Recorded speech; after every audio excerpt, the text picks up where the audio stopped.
Alright guys, here we are at the end of this wave, and we're just going to jump right into it because he doesn't have packaging. So we have got our Build-A-Figure here, the SP//DR Spider Build-A-Figure that we've got and we have been building towards in this entire wave. And after checking out this review, if you're interested in grabbing one of these for yourself, you know, you're going to have to get the full wave, but head over to Big Bad Toy Store. I'll put a link down below. So we're going to dig into this figure. Honestly, I'm not so sure about this guy. There's something kind of weird about him. I don't have any attachment to him either, so that's not helping my appreciation of this figure, but we're going to check out how he moves and all of his bits and bobs and pieces and everything and see what's going on here. So as far as articulation goes, this guy is interesting.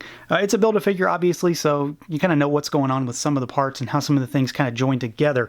But the head can swivel, it can move up and down, it can jut back and forth, side to side. It's got a wide range of motion. It doesn't have any real side-to-side action. The arms are pegged in with these just flat, knobby pegs. There's nothing at that joint. It's in here. It's in this big disc on the shoulder. So it doesn't really have a great deal of motion outwards, just sort of bobs back and forth. Swivel all the way around. We do have a bicep swivel. We've got single joints at the elbow. It's basically 90 degrees. And then we've got hinges and we've got rotation at the wrist. He does have a diaphragm joint. So you've got an upper diaphragm joint here. He can move all the way around. So that's pretty decent. It's not bad. There is nothing at the waist though. It's just all you're getting is what's in the diaphragm. The legs are on these balls here, and these balls actually swivel at the socket, and then the legs swivel onto those.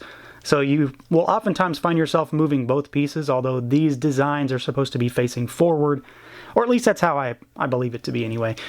We have nothing at the thigh, though. That's interesting. I was trying to move that earlier and realized, hey, there's nothing there. We've got knees that go back pretty far. I mean, that's about as far back as a knee's ever going to go, I imagine. But that's kind of part of the problem. This is one of those figures that they're really kind of knobby-kneed and they're just weird because of they've got those backwards kind of calf ankle pivot things. There's nothing down there though.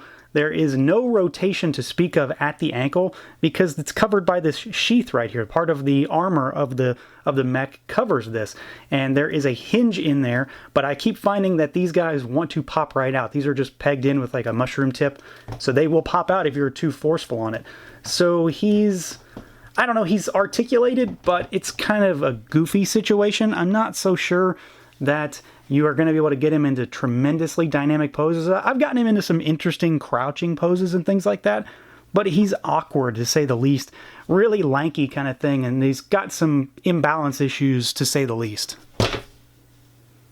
Now, as far as paint and sculpt, you know, the overall look of this guy goes, it's okay.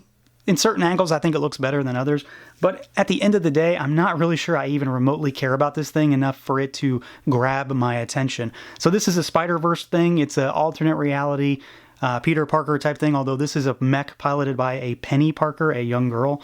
So I have no attachment to it. I really don't know much about it. I think it's rather obscure too. Like it's an odd choice as far as I'm concerned for a Build-A-Figure. Obviously this is a Spider-Man wave, but this is really weird. And if I didn't know any better, you know, this would be an Iron Man thing. This doesn't look like Spider-Man in any capacity. Nothing about this says Spider-Man to me.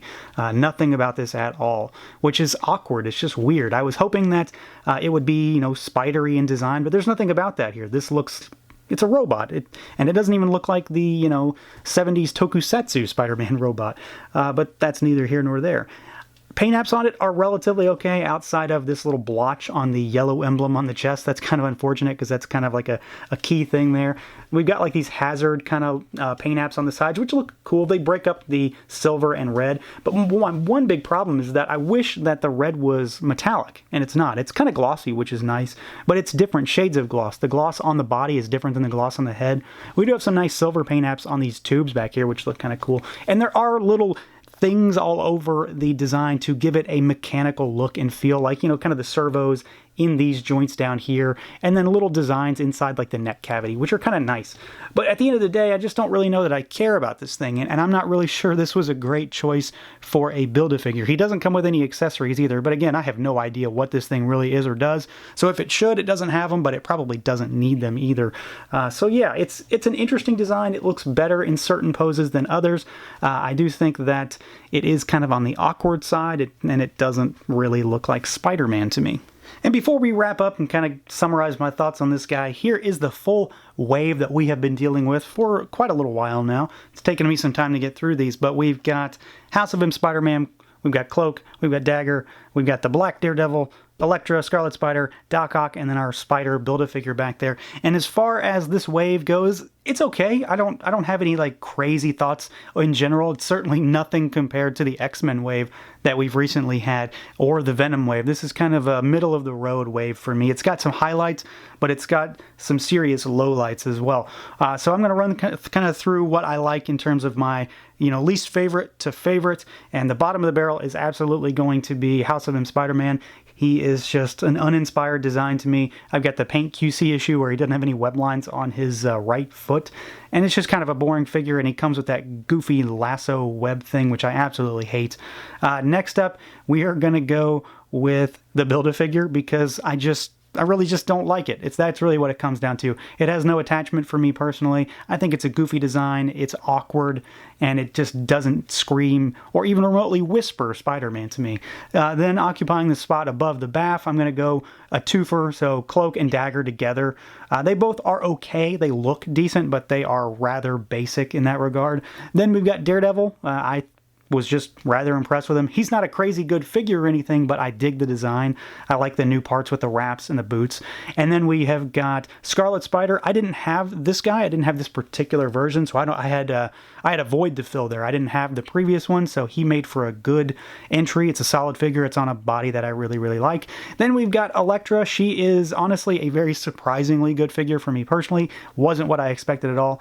And at the top of the list, and I'm sure this is everybody's favorite for the most part anyway, and even though I had a lot of bad things to say about the tentacles, Doc Ock is still a fantastic figure. The tentacles are a huge miss on Hasbro's part, but the base figure itself is absolutely amazing.